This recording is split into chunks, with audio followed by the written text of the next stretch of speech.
नमस्कार मित्रांनो, मी रोहित मिसळे आणि आज मी तुम्हाला माहिती देत आहे CRPF ग्रुप सेंटर नागपूर याबद्दल.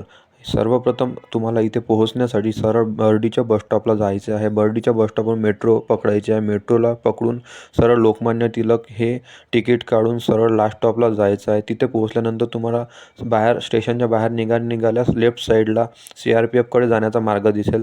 तिथून मग तुम्हाला 1 ते 1.5 किलोमीटरला तुम्हाला CRPF कॅम्प आहे. तिथे तुम्ही पैदल पण जाऊ शकता किंवा ऑटो पण घेऊ शकता. ऑटोमध्ये घेऊन गेल्यानंतर मग तिथे तुम्हाला सकाळीच 5 वाजताचे हे दृश्य आहे जे मी तुम्हाला दाखवत आहे. 5 वाजता आम्हाला तिथे 5 वाजतापासून बसून ठेवलं. बाहेर पाण्यामध्ये आम्ही बसून होतो.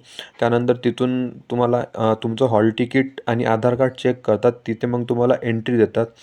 एंट्री दिल्यानंतर मग आतमध्ये 1 ते 1.5 किलोमीटर बसने घेऊन जातात ग्रुप सेंटरपाशी.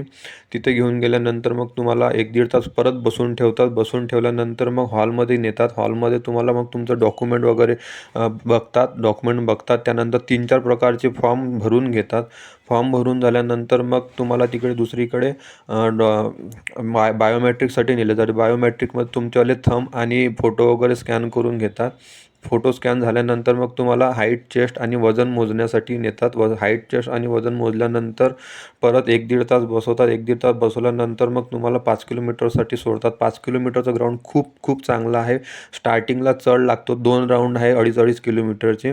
तर तुम्हाला जाताना चढ लागतो आणि परत मग येताना उतार लागतो. अशा प्रकारे तिथलं ग्राउंड आहे आणि मॅनेजमेंट पण खूप चांगलं आहे. फक्त खूप बसून ठेवतात. डॉक्युमेंटमध्ये सेंट्रल कार्ड, डोमेसियल आधार कार्ड आणि 10वीचं बोर्ड प्रमाण खूप महत्त्वाचे आहे. धन्यवाद.